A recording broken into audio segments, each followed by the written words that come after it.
Order in the court. Order in the court. This is the math classroom. We have our order of operations today. You need to make sure you have the correct order. Otherwise, you're going to have this lady right here breathing down your neck, telling you that you have some assignment that you need to do by the court. We don't want that. We do not want that at all. So, the order of operations in mathematics, which keeps you out of trouble in the math world, is, maybe you have heard of PEMDAS, or Please Excuse My Dear Aunt Sally. I think all of these things are good, but if not used in the correct way, you will not be successful and you will fall out of order against the law of math. So, of course, we have parentheses, which stands for our P. That is the first step that we always do. Second, we have exponents. So we have exponents. Maybe you need to write these out if you don't already know them. Our third step, and both our multiplication and division go together. The thing that confuses people the most is it is not multiplication then division. They are the same step. So we always start and go from left to right. If there is a division on the left and a multiplication over here on the right, then you will do whatever is on the left first. So if the division comes before multiplication from going from left to right, you need to do that one first. If the multiplication is first, then do that one before the division. Same thing with addition and subtraction, going left to right. That is our fourth step and the last steps that we do. So let's try some problems. If we look at number 1, order of operations, we want to find what x is equal to. All the numbers are on the other side of the equal sign. So multiplication is before addition. So we would have 12, wouldn't a 3 times 4 plus 2. So what would our x be equal to? Well, x would be equal to 14. So we'd say x equals 14 by order of operations. Number 2, subtraction and multiplication. Well, multiplication comes before subtraction. So we would have 35 minus the 3 times 8, which is 24. We subtract those rascals of a number there, and we are going to get 11. So our answer would be 11. We don't have a variable there like we did in number 1, but it doesn't matter. It's the same process. Number 3, we have parentheses, so that is our very first step. So 35 minus 3 would be 32. Once we are done inside the parentheses, there's nothing else we can simplify. We don't draw the parentheses anymore or write the parentheses. Next we have 32 times 8. Our last step is multiplying this time because it's outside the parentheses. So 32 times 8 is 256. So we get a 256 there. If we want to move on to examples number 4 and 5, doing the exact same thing, they're just getting a little more complicated. I think you can stay up with me. But we have division, addition, and multiplication. Multiplication, division are the same step, but we go left to right. So 18 divided by 9 is 2. Then we write down everything else. We do not want to always do multiple steps. Some of you may be able to, but it's often confusing. Sometimes I even mess myself up by trying to do multiple steps at once. Cannot always do that. So then we have addition and multiplication. So 2 times 6 is 12. Now lastly we can do the multiplication. And I was about to multiply those right there instead of adding. But we would end up with 14 when we take 2 plus 12. Number 5. We have some exponents for the first time here. But parentheses are always first. So inside the parentheses, 12 minus 6, we get a 6. So we have 6 squared. We do not necessarily need the parentheses here, but if it was a negative number, we would. So I like writing them in there anyway.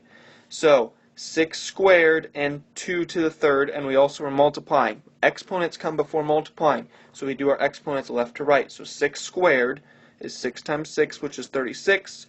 2 to the third power is 2 times 2 times 2. 3 times, we multiply 2. So 2 times 2 is 4, times another 2 is 8. So now we have a 36 times 8. And 36 times 8 is 288. So we multiply those together, and we get our answer of 288. It can be big numbers. We haven't had a negative one yet, but it could very well be negative. Number 6, we have some variables in here. We are going to substitute. Just make sure you put the correct numbers in the correct spots. So here, the 2 needs to go in for the C, and the negative 11 needs to go in for the D. So when we write that out, I have always said, I guess I haven't said it with you guys very much, but with all my other classes in my other school, and a few times already this year, I know that when you substitute in numbers, I want you to put them in parentheses. That way we don't mess anything up. So the C was a 2, and the D was a negative 11. Now once we have that in there, we have a big parenthesis. We need to do everything in this big parenthesis first. So we would have 2 times negative 11, which is negative 22. Bring down our plus sign. 3 times 2, we can do another multiplication, which is 6. But we are not done with everything inside the parentheses yet, so don't forget about this divided by 4 over here. It needs to be a little bit, we need to cut that off, I guess. It could get confusing there. We cannot divide by 4 even though we just multiplied because it's not inside the parentheses. We're doing inside the parentheses first. So negative 22 plus 6 will give us a negative 16. Now our parentheses are done, so we do not have to write them. So we'd have a negative 16 divided by 4, so that would give us, we can finally do that division, a negative 4. Moving on to our last problem. Our last problem is very complicated. Now, some of you may have already figured out you can put this in your calculator. The specific calculators, the Texas Instruments, the scientific ones, will do order of operations. The key thing is, if you want to put this in there, you might want to know, like, what are these bracket things? They are just like parentheses. So if you want to put in your calculator, you can, but you have to be very, very careful in which order you group things. If you're going to put this in your calculator, it would look like this. You would say 25 plus. There are no brackets on the calculator, so you put a parenthesis and then another parenthesis. Then we would have our 16 minus 3 times 5, parenthesis. Now these two right here go together. But this end one, we still haven't completed that one. It's all the way over here. So then we have to write plus. Now the key thing is here. Sometimes, if you want to put in your calculator, you have to write in parentheses that are not in the picture. Right here, we need to know that it's 12 plus 3 divided by 5, not 12 plus 3 divided by 5. Alright, so if you would write this, 12 plus 3 divided by 5 in your calculator, that is not going to be the same thing. You need to put parentheses around the 12 plus 3 to show that they are grouped on top of that division symbol. Then finally, at the very end, we need to write in one last parenthesis because it needs to go with our first one. If you would type that in your calculator, you should get the answer of 29 if you did that correctly. Now, we do not necessarily need to do this. You have all of the capabilities to do this on your own. So what I'm going to do is we are going to go back to the original problem. We're going to do it step by step because I know that you can. It will be beneficial for you to be able to do this on your own rather than putting in your calculator every single time.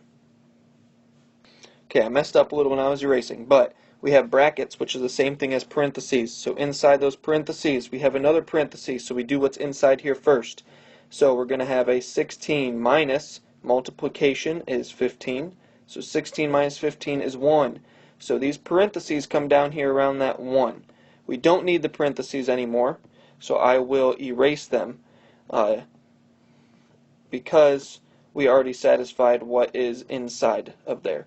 So we have our brackets, we have a 1 plus, then we need to do the 12 plus 3 because again, like we said in our calculator, those are technically in parentheses. So 12 plus 3 is 15. So we had 15 over 5. So already we have shown that we have done most of what is inside those parentheses. We also need to bring the 25 down. Don't forget that, easiest mistake ever. Now, our brackets or our parentheses, the big brackets, are not done. We did each individual parenthesis. So we did the parentheses here and here. Those are the small ones inside the big one. Now we need to do this entire parenthesis together. So 15 divided by 5 is 3. Division before addition. Now we get to doing 1 plus 3, which is 4, and as you can see, we have 25 plus 4, which is 29, which was the exact same answer that we had if you would have put it in your calculator.